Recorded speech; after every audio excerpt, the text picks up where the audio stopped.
Hello friends, good morning. कैसे हैं आप लोग। आज के वीडियो में हम पढ़ेंगे, विषय है अंग्रेजी और टॉपिक का नाम है प्रेजेंट इंडेफिनेट टेंस। हमने केवल एक ही टेंस को लिया है आज और उस टेंस का नाम है प्रेजेंट इंडेफिनेट टेंस।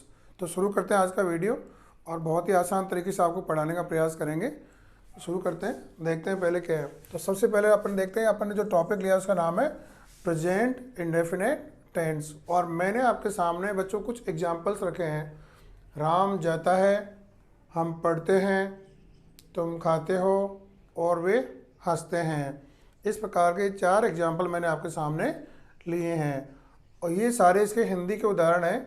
और एक बार मैं इनकी इंग्लिश भी लिख लेता हूँ, फिर बाद में अपन चर्चा करेंगे। Ram goes, we read, you eat और they laugh। laugh की स्पेलिंग है LAUGH। अब हम इसमें देखते हैं क्या, जो मुख्य चीज़ अपने यहाँ देखनी है वो ये देखनी है कि हिंदी में कैसे हैं और इंग्लिश में हमने क्या लिखे हैं। यदि आपने 2 चीज़ देख लिए तो आपको पता लग जाएगा कि प्रेजेंट इंडेफिनेट टेंस कितना सरल है। देखते हैं, सबसे पहले हम यहाँ देखते हैं, यहाँ एक पैटर्न बन रहा है। सभी में ता है, ते है या ती है आ रहे हैं। हम ती का एक और एग्जाम्पल लेते हैं कि वह खेलती है। अंग्रेजी में कहेंगे सी प्लेज। तो हम सबके सामने एक पैटर्न बन रहा है यहाँ पर। वो कौन सा है? ता है, ते है या ती है। तो इस प्रकार से यदि कोई वाक्यों में पैटर्न बने हिंदी के अंदर तो वो सारे टेंस कौन से होते हैं? वो कहलाते हैं प्रेजेंट इंडेफिनेट टेंस। ता है, ते है और ती है। दोबारा और देख ले, ता है, ते है और ती है। ता है और ती है दोनों एक वचन के लिए हैं और ते हैं बहुवचन के लिए। बच्चों, ता है पुल्लिंग के लिए है और ती है स्त्रीलिंग के लिए। यहाँ तक आपको समझ में आ गया। अभी तक हमने केवल यही जाना है कि हिंदी में इन वाक्यों का पैटर्न क्या होता है या हम इनको कैसे पहचानते हैं। तो आप बता सकते हैं कि जिन वाक्यों के अंत में ता है, ते है, ती है आते हैं वो प्रेजेंट इंडेफिनेट टेंस कहलाता है। अब इनको एक बार अंग्रेजी में देखते हैं, इनको हमने बनाया कैसे है। तो आप देखिए, ये सारे के सारे जो शुरू वाले शब्द हैं ये सारे सब्जेक्ट हैं। ये राम है, वी है, यू है, दे है और सी है। और यहाँ सारी आ रही है वर्ब की फर्स्ट फॉर्म। तो यहाँ से एक पैटर्न बन रहा है। ये पैटर्न है सब्जेक्ट प्लस, इसको बोलते हैं मेन वर्ब, और ये फर्स्ट फॉर्म है इसकी। हम इसके बारे में पूर्व वीडियो में जान चुके हैं कि सब्जेक्ट प्लस मेन वर्ब की कौन सी फॉर्म आ रही है प्रेजेंट इंडेफिनेट में? ये आ रही है फर्स्ट फॉर्म। सभी में आप देखिए, गोज ये फर्स्ट फॉर्म है, रीड कौन सी है? ये फर्स्ट फॉर्म है, ईट कौन सी है? फर्स्ट फॉर्म है, और लाव कौन सी है? फर्स्ट फॉर्म है, और इसी तरह से प्लीज। तो हिंदी में इनका पैटर्न बनता है ता है, ते है और ती है। और यदि अंग्रेजी में आप इनका पैटर्न देखते हैं या जो सूत्र बनता है, फॉर्मूला बनता है, क्या है? बहुत ही आसान है कि इनके साथ में, सब्जेक्ट के साथ में हमेशा मेन वर्ब की फर्स्ट फॉर्म आती है। यदि मेन वर्ब की फर्स्ट फॉर्म आप केवल और केवल देखते हैं तो आप निश्चित रूप से कह सकते हैं कि ये कौन सा टेंस है? तो ये बच्चों है प्रेजेंट इंडेफिनेट टेंस। तो सिंपल आपने को यहाँ केवल इतना ही समझना है, याद करना है कि सब्जेक्ट के साथ में मेन वर्ब की फर्स्ट फॉर्म आ रही है तो इसका मतलब ये प्रेजेंट इंडेफिनेट टेंस हो रहा है। ये इंग्लिश मीडियम के जो बच्चे हैं उनके लिए काम का है। और यदि किसी को हिंदी से इंग्लिश सीखनी है तो आपको ये भी देखना पड़ेगा कि ता है, ते है और ती है आते हैं। ये केवल सीखने के लिए। अभी एग्जाम में कैसे प्रश्न आते हैं उनकी हम थोड़ी देर बाद में चर्चा करेंगे। ये केवल आप आइडेंटिफाई कर सकते हैं यहाँ से कि ता है, ते है, ती आते हैं तो प्रेजेंट इंडेफिनेट टेंस है। यदि इंग्लिश में आपको आइडेंटिफाई करना है बिना हिंदी की सहायता से तो आप देखेंगे कि इनमें वाक्य में सब्जेक्ट के बाद में वर्ब की फर्स्ट फॉर्म आ रही है। आप अगेन एक बार देख लीजिए, गोज है, रीड है, ईट है, लाफ है और प्लीज है, ये सब वर्ब की फर्स्ट फॉर्म है। तो आपको प्रेजेंट इंडेफिनिट टेंस में इतना ही सीखना है कि जहाँ वर्ब की फर्स्ट फॉर्म आए वह प्रेजेंट इंडेफिनिट टेंस होता है। अब इसमें एक दो चीज़ है जो मैं आपको बताना चाह रहा हूँ। कौन सी चीज़ है वो चीज़ है कि आपने देखा कि यहाँ गो के हमने ES लगा रखी है, यहाँ प्लेज के भी हमने ES लगा रखी है और दो के नहीं लगी हैं। तो इसका एक बहुत ही आसान और सिंपल तरीका है कि यदि आपका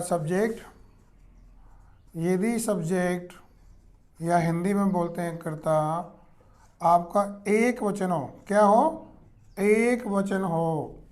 दोबारा और देख लें, हिंदी में यदि आपका कर्ता एक वचन हो और साथ ही साथ ये आप कह सकते हैं वह थर्ड पर्सन हो। कौन सा पर्सन है, थर्ड पर्सन।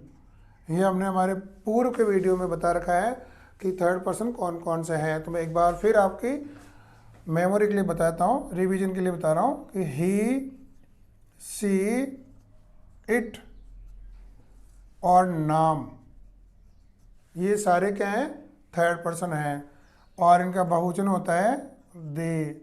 अभी हम यहाँ केवल किसी बात कर रहे हैं, हम केवल एक वचन की ही बात कर रहे हैं। और ये क्यों करें कि जहाँ भी एक वचन आ रहा है हमें वर्ब के साथ में एस और ES जोड़ना पड़ रहा है। बस इतना याद कर लें अभी आप।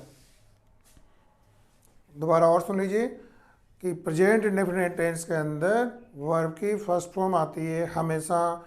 अब इसमें एक और जो नई चीज़ ये है कि कुछ वर्ब के हमने एस और ES लगा रखे हैं और कुछ के नहीं है।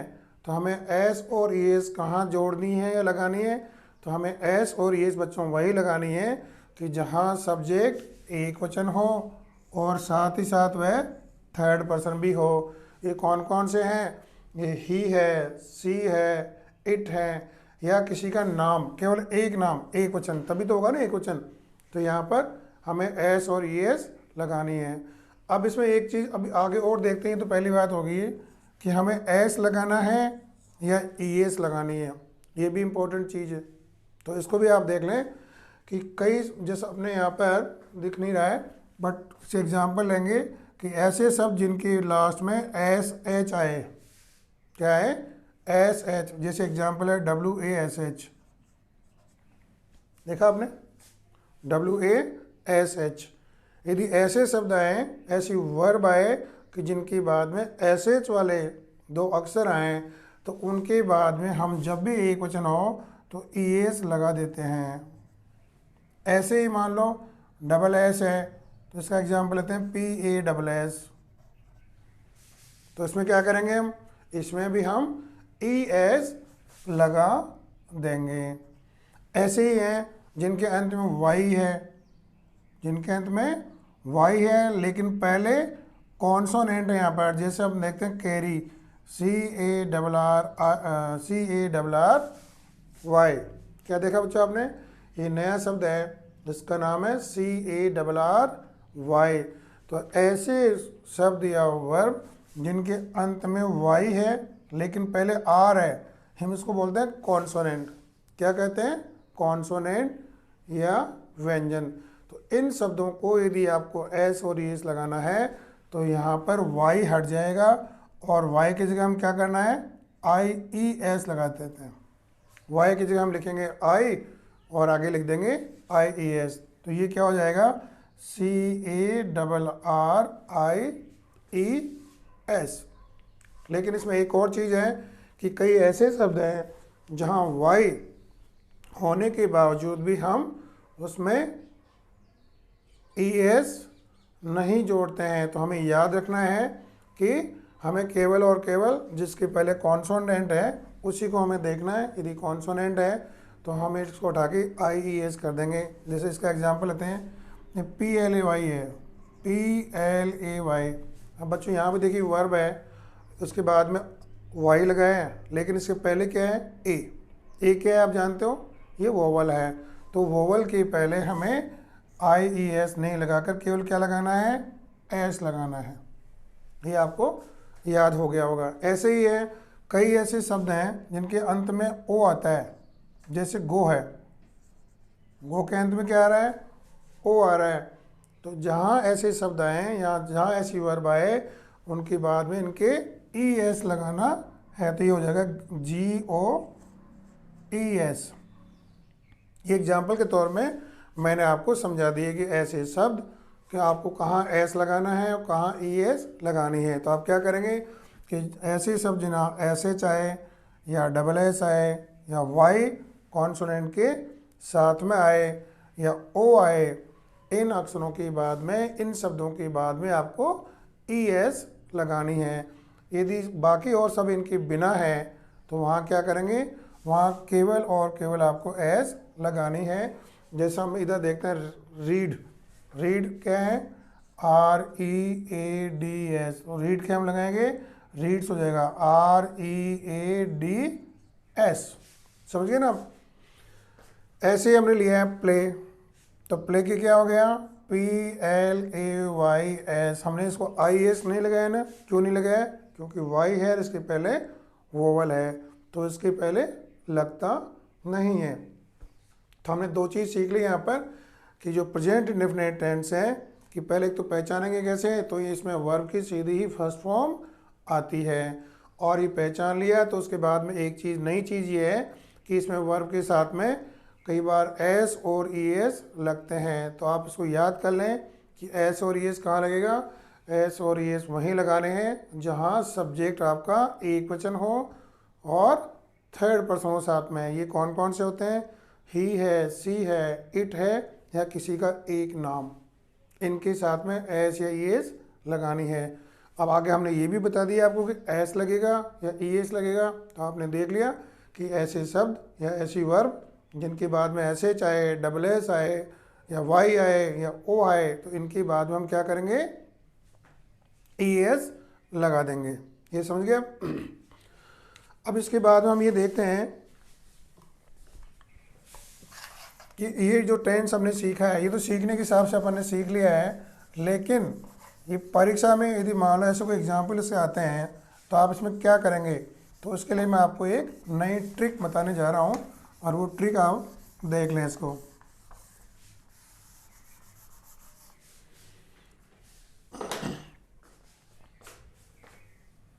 ये ट्रिक कौन सी है,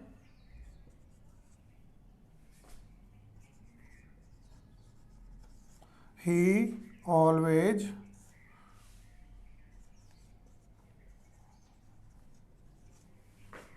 ऑलवेज और यहाँ आपको वर्ब बननी है GET, गेट। उसके बाद दूसरा लेते हैं, वी नेवर, ये वर्ब में ब्रैकेट में डाल दिए। उसके बाद में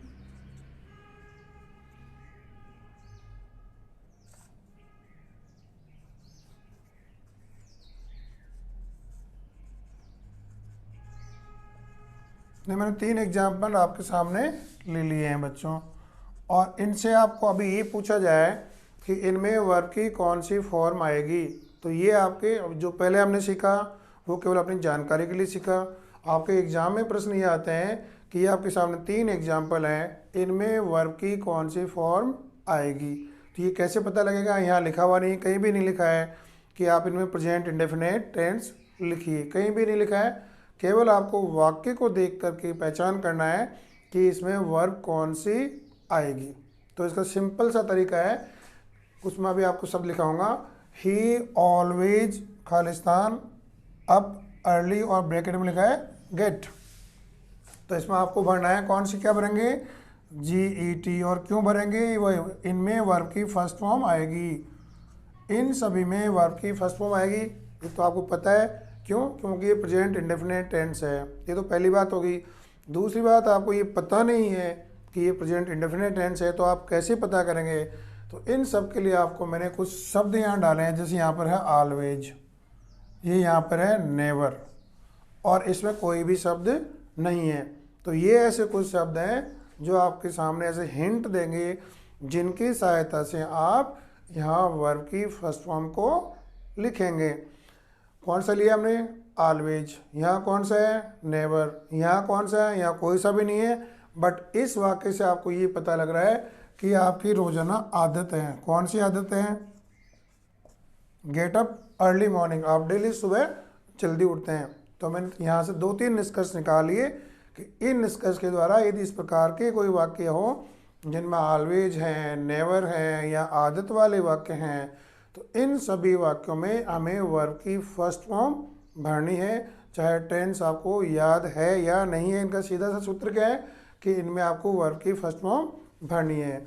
तो यहाँ हमने भरा है ही ऑलवेज गेट अप अर्ली। और यहाँ अभी कुछ देर पहले अपन ने देखा था कि जब भी हम फर्स्ट फॉर्म भरे तो आपको ये याद रखना है कि इसमें एस और ई एस आएगा या नहीं आएगा, इसको बिल्कुल भूलना नहीं है। दोबारा और देख लें आप कि जब भी हमें प्रेजेंट इंडेफिनिट टेंस या मेन वर्ब की फर्स्ट फॉर्म लिखनी है बच्चों, तो आपको हमेशा याद रखना है कि इसमें वर्ब के साथ एस या ई एस आएगी या नहीं आएगी। तो पहला वाला जो एग्जाम्पल है ही वाला, इसमें हम देखते हैं कि जो सब्जेक्ट है ही है। अभी हमने कुछ देर पहले कहा कि जो थर्ड पर्सन है एक वचन है, तो ही एक वचन भी है और थर्ड पर्सन भी है। तो इसके साथ में हमेशा क्या आती है? या तो एस आता है या ई एस आती है। तो यहाँ वर्ब कौन सी है? ये गेट है, तो हमें इसके एस लगाना है। समझ गए आप? पहली बात हमने ऑलवेज से ये डिसाइड कर लिया कि इसमें मैन वर्ब की फर्स्ट फॉर्म आएगी, और जब आपको ये पता लग गया कि फर्स्ट फॉर्म आएगी तो हमें ये भी देखना है इसमें एस और एस लगेगा या नहीं। तो हम ये कैसे पता लगाएंगे? ये लगाएंगे सब्जेक्ट से जो कि ही है, थर्ड पर्सन है और एक वचन है। ये समझ गए होंगे आप। इसके बाद दूसरा चलते हैं, वी नेवर। अब यहाँ नेवर एक और शब्द आया हुआ है, और ये नेवर भी ये इंडिकेट करता है कि इसमें हमेशा वर्ब की फर्स्ट फॉर्म आती है। ये देखो आप, वी नेवर, तो यहाँ वर्ब है स्पीक, तो यहाँ वर्ब की कौन सी फॉर्म आएगी? यहाँ वर्ब की फर्स्ट फॉर्म ही आएगी। तो फर्स्ट फॉर्म क्या है? स्पीक। तो हम स्पीक ही लिख देंगे और कुछ नहीं करना है। क्या हमें एस और एस लगाना है क्या बच्चों?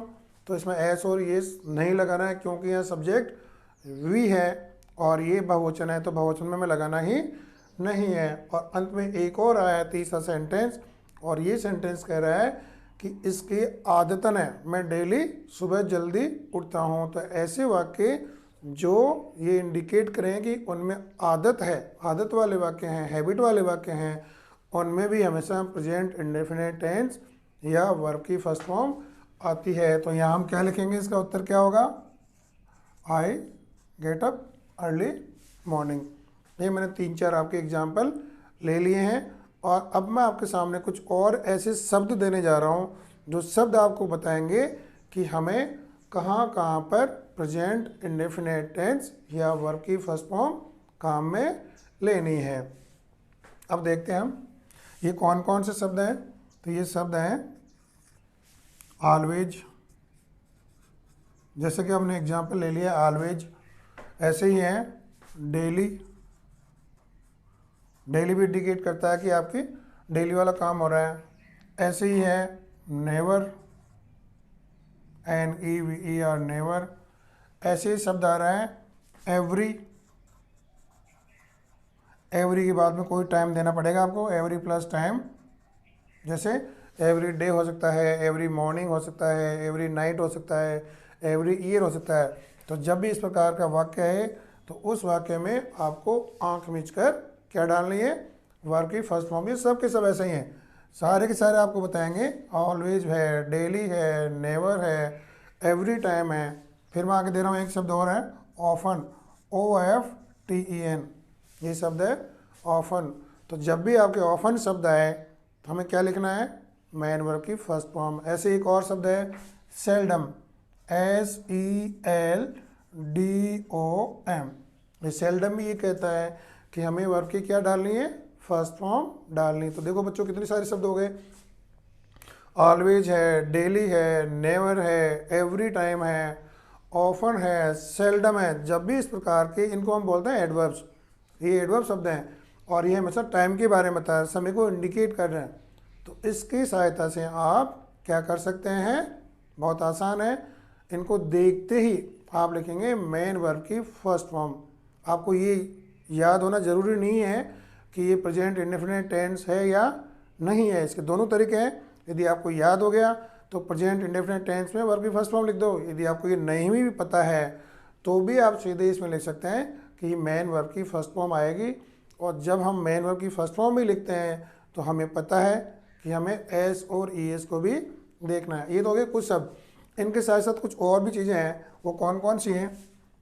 वो हैं जैसा अभी हमने देखा आदत वाले वाक्य। कौन से वाक्य?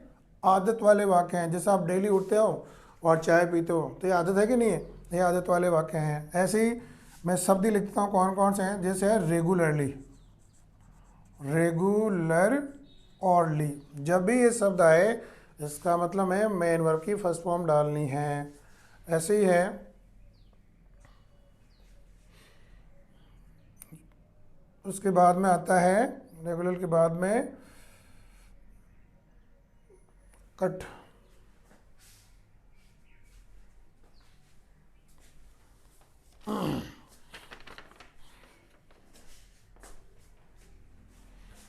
स्टार्ट। जनरली, कौन सा शब्द है? जनरली, GENERALY, जनरली आ गया। ऐसे उसके बाद में आ गया ऑर्डिनरीली, ORDINAR, ऑर्डिनरीली आ गया। कौन कौन से हो गए? रेगुलरली हो गया, जनरली हो गया, ऑर्डिनरीली हो गया और नॉर्मली।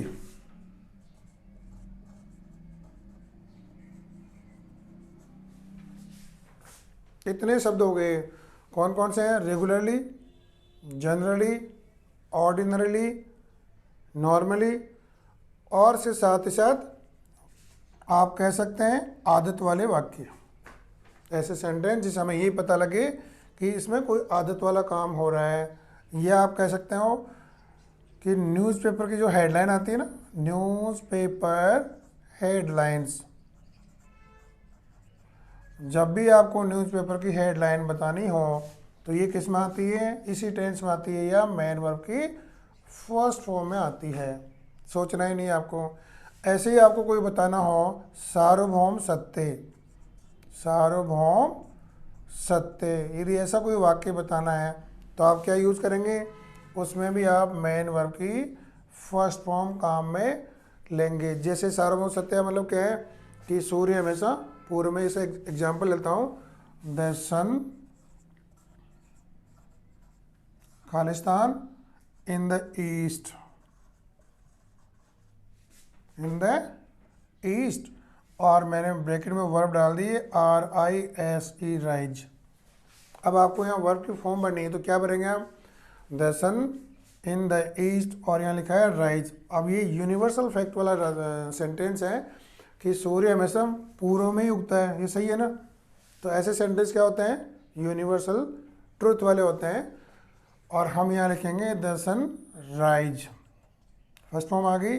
लेकिन हमने कुछ देर पहले ये भी जाना था कि यदि एक वचन है, जैसे ये एक वचन है और थर्ड पर्सन है, तो यहाँ में क्या लिखेंगे? इसके साथ में एस भी जोड़ना पड़ेगा। तो इसका उत्तर क्या हो गया?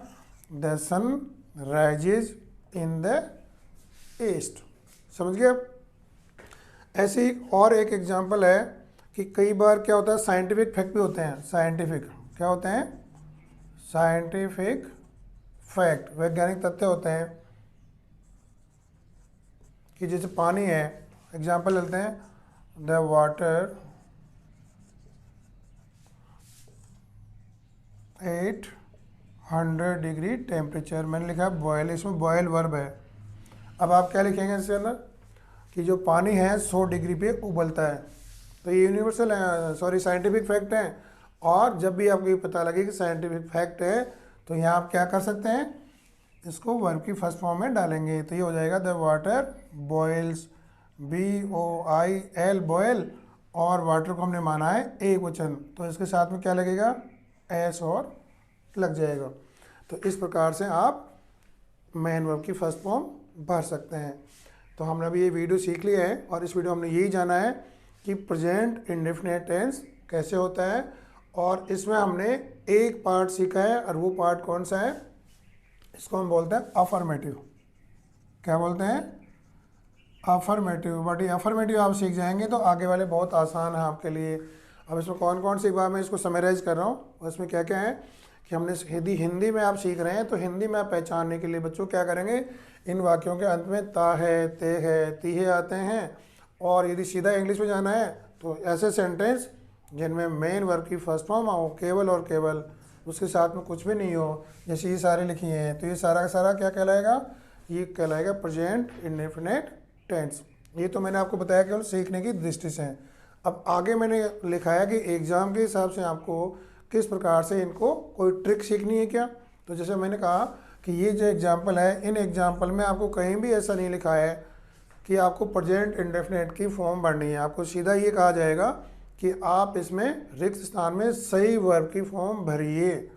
तो आप कैसे भरेंगे? इसको भरने के लिए मैंने आपको ट्रिक दी है कि इसमें ऐसे शब्द आएंगे, ये देख लो कौन कौन से हैं। ऑलवेज है, डेली है, नेवर है, एवरी टाइम है, ऑफन है, सेल्डम है। इनके अलावा रेगुलरली है, जनरली है, ऑर्डिनरीली है, नॉर्मली है। और इनके साथ में कोई हैबिट वाले वाक्य हैं, कोई सार्वभौम सत्य वाले वाक्य हैं, या साइंटिफिक फैक्ट वाले शब्द हैं। तो इनके बाद में हमेशा ही मेन वर्ब की फर्स्ट फॉर्म आएगी। बिल्कुल क्लियर कट आपकी ऐसी ट्रिक है जो आपको किसी की हेल्प लेने की आवश्यकता ही नहीं है। अब इन समय आपको एक चीज़ ये देखनी है कि इनके बाद में आगे कोई सेंटेंस दूसरा तो नहीं है। जैसे ये सेंटेंस है और इसके बाद में एक और सेंटेंस बना हुआ है, तो उसके लिए मैं आपको थोड़ा सा ट्रिक दे रहा हूँ कि ये सेंटेंस में आपको कहीं ना कहीं मान लो ये शब्द लिखे हैं, तो आप मेन वर्ब की फर्स्ट फॉर्म भरेंगे। लेकिन जैसे आगे एक और सेंटेंस है और उस सेंटेंस में ये पता लग रहा है कि ये सेंटेंस पास्ट का है या फ्यूचर का है, जैसे विल सेल आ गए, तो वहाँ इनसे ये पता लग रहा है कि ये प्रेजेंट के टेंस में नहीं आएंगे। केवल इतना सा आपको ध्यान देना है। एक बार दोबारा और सुन ले कि यदि सिंगल वाक्य हैं तो वहाँ पर आप फर्स्ट की फॉर्म, वर्ब की फर्स्ट फॉर्म लिख देंगे। लेकिन आपके सामने इसी में एक और वाक्य जुड़ा हुआ है और उस वाक्य से ये पता लग रहा है कि या तो ये पास्ट का है या फ्यूचर का है, तो ऐसे वाक्यों में फिर ये फर्स्ट फॉर्म नहीं आएगी। ठीक है। अब इसमें हमने एक चीज़ और देखनी बाकी है जो हम जल्दी से देख लेते हैं, और वो कौन सी चीज़ है, एक बार उसको मिटा देता हूँ।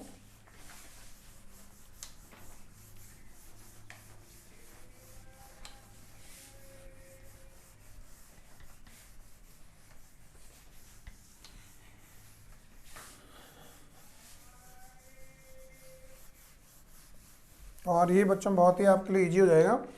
अब जैसे ये टेंस है, अब इसके भी क्या आगे चार और सब डिवीजन इसके हैं। जैसे जो पहला वाक्य सीखते हैं उसको हम बोलते हैं अफर्मेटिव। कौन सा है? अफर्मेटिव। इसमें दूसरा कौन सा आता है? ये आता है नेगेटिव। इसमें तीसरा आता है वो कौन सा आता है? इसको हम बोलते हैं इंट्रोगेटिव, INTERROGATIVE। और इसमें चौथा आता है, शॉर्ट में लिख रहा हूँ, इंट्रोगेटिव और नेगेटिव। ये चार प्रकार के इसमें और सब डिवीजन कर रखे हैं अपने। तो जब भी कोई वाक्य बनेगा हर एक टेंस में, उसको हम चार रूप से और लिखेंगे। तो ये तो हो गया पहला अफर्मेटिव है ना, जो अभी हमने लिखा है, जैसे कि राम जाता है, राम जाता है। अब इसका नेगेटिव क्या बनाएंगे? नेगेटिव का मतलब आपको इसमें नहीं लगाना है। क्या लगाना है? नहीं लगाते ही नेगेटिव बन जाएगा। जैसे राम नहीं जाता है।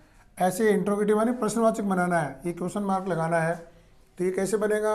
ये बनेगा, क्या लगा दो शुरू में, क्या राम जाता है, और ये प्रश्नवाचक चिन्ह लग गया। यहाँ फुल दोनों में पूर्ण विराम है, यहाँ प्रश्नवाचक चिन्ह लग गया। और ये चौथा वाला है, इसमें दोनों है, नहीं भी आएगा प्लस प्रश्नवाचक भी आएगा। तो क्या राम नहीं जाता है, और ये प्रश्नवाचक चिन्ह। तो जब भी हम आगे और टेंस सीखेंगे, इन सभी में कहेंगे बच्चों, इसमें आएंगे कि प्रत्येक टेंस से अपने को फिर चार और सब डिवीजन में या सब भागों में बांटा गया है। चार उपभाग कौन कौन से हैं? जैसे एक बनेगा अफर्मेटिव, दूसरा बनेगा नेगेटिव, तीसरा बनेगा इंट्रोगेटिव और चौथा बनेगा इंट्रोगेटिव और नेगेटिव। तो आप देखिए इनमें इन दोनों के अंदर प्रश्नवाचक चिन्ह लगे हैं और इन दोनों में पूर्ण विराम लगे हैं। अब हम देखते हैं कि वाक्य बनते कैसे हैं। अब सबसे पहले एक बार ये जो वाक्य इसी को हम दोबारा लेते हैं अंग्रेजी के अंदर। तो इसकी अंग्रेजी बनाओ, राम जाता है, इसकी अंग्रेजी क्या होगी? राम। और जैसे आपको पता है कि ये प्रेजेंट इंडेफिनिट टेंस है, इनमें वर्ब की फर्स्ट फॉर्म आती है, तो हमने लिखा है राम गोज। यही लिखा है ना, ये हो गया खत्म। पहला वाक्य यहीं पर हो गया, राम गोज, इतना ही है। फिर दूसरा है नेगेटिव। तो जब भी हमें नेगेटिव बनाना है, ये तो हो गया पहला वाला, ये दूसरा वाला। अब नेगेटिव कैसे बनाएंगे हो? तो नेगेटिव बनाना है सीधा सा तरीका है, हमें नॉट लगाना है। क्या लगाना है? NOT, not. लेकिन नॉट इसमें सीधा नहीं लग करके दो हेल्पिंग वर्ब है उनकी सहायता से लगता है। डज नॉट लिखेंगे हम, या क्या लिखेंगे? Do not. दोबारा और देख लो उसका कि जब भी हमें नॉट लगाना है तो नहीं वाला वाक्य बनाना है। और नहीं कैसे लिखेंगे? नहीं को अंग्रेजी में बोलते हैं NOT, नॉट। तो नॉट कैसे लगाएंगे? तो नॉट अकेला कभी नहीं आता है। जैसे मैं लिखता हूँ राम नॉट गोज, हमने नॉट तो लगा दिया, बट ये नॉट सही क्या? नहीं, ये नॉट सही नहीं है। इस नॉट के लिए हमें इसके पहले एक हेल्पिंग वर्ब देनी पड़ती है। वो कौन सी है? ये दो लिखी है मैंने आपके सामने, एक है डू नॉट और एक है डज नॉट। यदि एक वचन है तो हम इसमें डज नॉट काम में लेते हैं, और यदि बहुवचन है तो क्या काम में लेंगे? डू नॉट काम में लेंगे। तो यहाँ राम एक वचन है तो हम यहाँ लिखेंगे डज नॉट। ये आपका नेगेटिव बन गया। अब इसमें एक और चीज़ देखने वाली इंपॉर्टेंट ये है कि जब आपने ES यहाँ पर लगा दिया है, देखो ना, अब ES यहाँ पर आ गया तो यहाँ जो ES लगा है ये हट जाएगा और ये वाक्य क्या होगा? केवल और केवल गो। तो इसको आपको याद करना है। दोबारा और देख लें। पहला है राम गोज, सिंपल है। दूसरा हमें नोट लगाना है, तो नोट हम अकेले नहीं लगा सकते हैं। कैसे लगाएंगे? या तो डू नॉट होना चाहिए या डज नॉट। तो राम क्या है? एक वचन है और एक वचन में हम लगाते हैं डज नॉट। तो हमें जो यहाँ वर्ब के पहले ES लगी थी इसको हटा दिया और वाक्य क्या बन जाएगा? Ram does not go. अब तीसरे वाक्य में आते हैं और तीसरा वाक्य है प्रश्नवाचक वाक्य। क्या बोलते हैं इसे हम? ये प्रश्नवाचक वाक्य है बच्चों। और प्रश्नवाचक वाक्य कब बनते हैं? याद रखें आप, परमानेंट इसका एक ट्रिक है। और वो कौन सी ट्रिक है? कि जो भी हेल्पिंग वर्ब हो उसे हम वाक्य के शुरू में रख देंगे बस। यदि कोई हेल्पिंग वर्ब वाक्य के शुरू में आ गई है तो वो क्या हो जाएगी? वो हो जाएगा इंट्रोगेटिव या प्रश्नवाचक वाक्य बन जाएगा। तो हम यहाँ देखते हैं, जैसे ये वाला वाक्य था, इसमें हेल्पिंग वर्ब क्या थी? डज। तो हम डज को शुरू में लेके आ रहे हैं, डज शुरू में ले आया, बस इतना ही करना है। फिर वाक्य ऐसा है, दो डज राम गो, और अंत में लगाना है प्रश्नवाचक चिन्ह। समझ गए आप? दोबारा और देख लें कि जब भी प्रश्नवाचक बनाना हो तो उस वाक्य में कौन सी हेल्पिंग वर्ब काम में आती है, तो उस हेल्पिंग वर्ब को हम शुरू में ले लेंगे। तो यहाँ हेल्पिंग वर्ब कौन सी है? डज है। जैसे मैंने बताया ना, यहाँ पहले दो थी हेल्पिंग वर्ब, एक डज है और एक डू है। तो इस वाक्य में अप्लाई हो रही है डज, तो हमने शुरू में रख दिया और तो बाकी ऐसा का ऐसा ही आ गया, डज राम गो। और अंत में आता है वो दोनों का मिश्रण है, उसमें नोट भी आता है प्लस ये प्रश्नवाचक चिन्ह भी बनता है। तो ये कैसे बनेगा? जैसे प्रश्नवाचक तो बना हुआ है डज, पहले हम लिखेंगे राम और उसके बाद में लगाएंगे नोट, डज राम नोट गो, फिर प्रश्नवाचक चिन्ह। तो क्या राम नहीं जाता है? ये एक वाक्य के मैंने आपको एग्जाम्पल इस प्रकार से दिए हैं। तो जितने वाक्य हमारे सामने आएंगे उन प्रत्येक वाक्य से हमें इस प्रकार से अफर्मेटिव बनना है, नेगेटिव बनना है, इंट्रोगेटिव बनना है और इंट्रोगेटिव नेगेटिव बनना है। हमने हमारे पूर्व के वीडियोज़ में बच्चों ने बताया है कि एक पूरी टेबल ही बता रखी है आपको हेल्पिंग वर्ब के लिए। तो उस हेल्पिंग वर्ब को आप जान लें कि कौन कौन से टेंस में कौन कौन सी हेल्पिंग वर्ब आती है। अपने पूर्व के वीडियो में दे रखी है। जैसे अपन यहाँ पढ़ रहे हैं इंडेफिनेट, तो इंडेफिनेट टेंस में केवल और केवल डू और डज हेल्पिंग वर्ब काम में आती है। तो इसलिए हमने 4 वाक्य इसकी सहायता से बना दिए हैं। और इसमें जो अभी मैंने एग्ज़ाम के हिसाब से बताए हैं वो आपको बहुत ही आसान लगा होगा, क्योंकि मैं अगेन आपसे कह रहा हूँ कि परीक्षा में आपको कोई ये नहीं बताएगा कि ये कौन सा टेंस है। यदि लिखा हुआ आता है तो बहुत ही अच्छी बात है, बट परीक्षा में सीधे ही आपसे पूछते हैं, बहुत सारे मिश्रित वाक्य आएंगे और में ये कहा जाएगा कि आप इनमें वर्ब की सही फॉर्म भरिए। तो आप कैसे इसका अंदाज करेंगे? तो उसका अंदाज लगाएंगे आप उन शब्दों को देख करके। वो सब कौन कौन से हैं? ऑलवेज है, नेवर है, एवरी टाइम है, सेल्डम है, ऑफ्टन है, नॉर्मली है, जनरली है, हैबिट वाले वाक्य हैं। जैसे आपने इनको पहचाना और पहचानते ही आपने क्या किया? मेन वर्ब की फर्स्ट फॉर्म भर दी।